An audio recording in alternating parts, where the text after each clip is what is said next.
everyone. We are back to asking novice and seemingly simple questions around investing to the experts to understand it better. And today we have CIO Equities at Tata Asset Management to answer questions asked by this novice so that she can become a little wiser. So, investment has always seemed difficult and complicated to me. There's a lot of Delulu around it.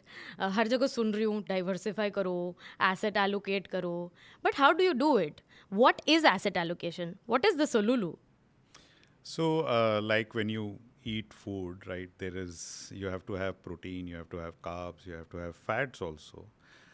Similarly, when you are investing, you should have a little bit of equity, obviously a lot of equity at your age. You have to have debt and maybe some gold, maybe real estate at some stage. So these are the type of, very simply put, 4 asset classes. And as you kind of go in your investor journey, you have to go from equity alone to a more diversified categories of assets, so that at any point of time you get some income out of your total assets. Because equities, while post-COVID it's been one-way journey, believe me, equities are not always a one-way journey. There are years when you get zero or negative returns, and therefore if you have a good diversified holding of assets across equity, debt, and maybe even gold, you are secure that you will get some income every year. I think, to put it simply, that is the goal of asset diversification, is not to maximize the returns every year, but to have a little bit of stability with good returns is what asset diversification seeks to achieve. Okay. So I understand asset allocation now, but why is it so important? I mean, I have friends who are like my peers said, they are on extremes. Some have only traditional deposits, while for some the entire portfolio is equities. So why is it so important to have asset allocation and diversification?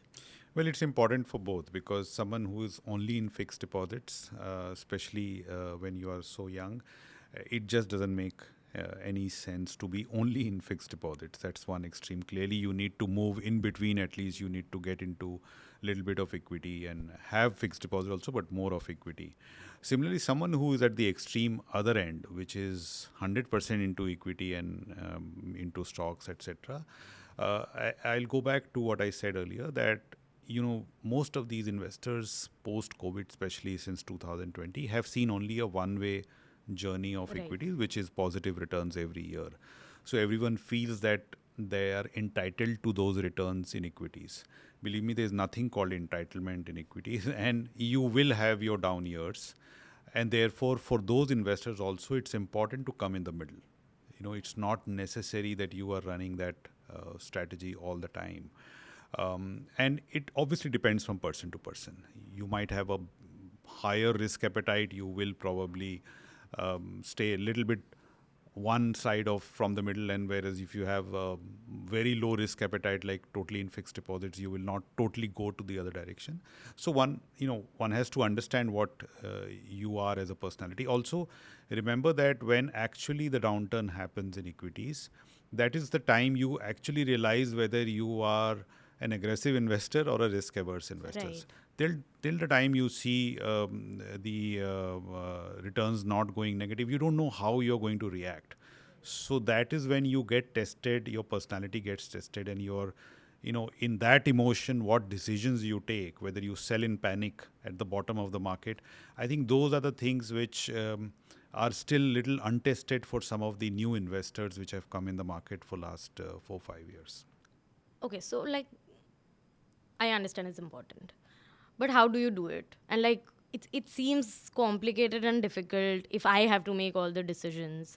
And I mean, is there a way to do it a little bit simply? Maybe.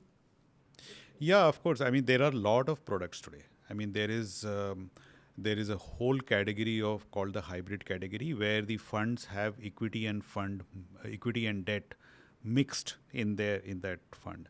One of the funds or one of the schemes in that category is called the balanced advantage fund, which dynamically shifts the equity allocation depending upon the valuation of the equity markets.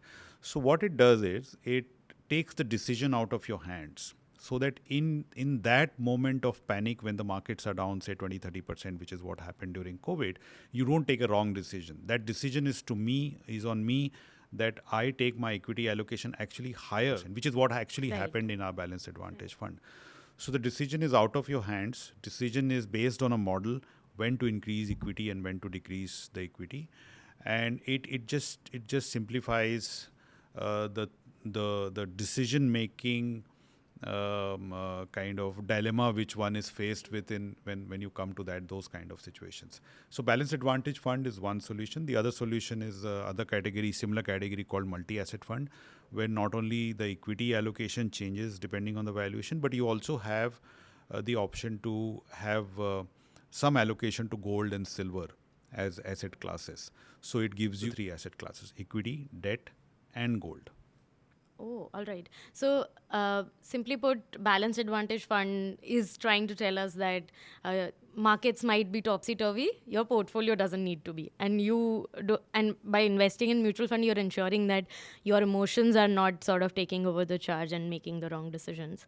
So that brings me to a final question: that how or sort of what investment advice or what asset allocation advice would you give to your younger self, let's say 23-year-old self, when you had just started working?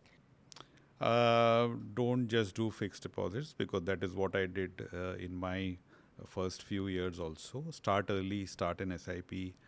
Not necessary that you think about asset allocation from day one, but on day 2, day 3, day 4, you start thinking about asset allocations.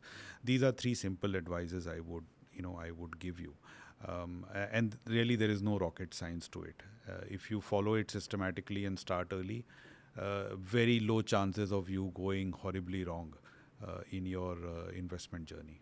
So thank you so much. I take back some important lessons. Of course, understanding about diversification and asset allocation, but most importantly, starting early. It has been said time and again, and it has to be said again and again, that you have to start as early as possible with investments.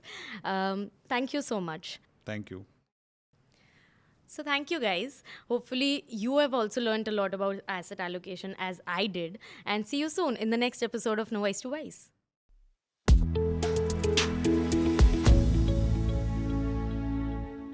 Mutual fund investments are subject to market risks. Read all scheme-related documents carefully.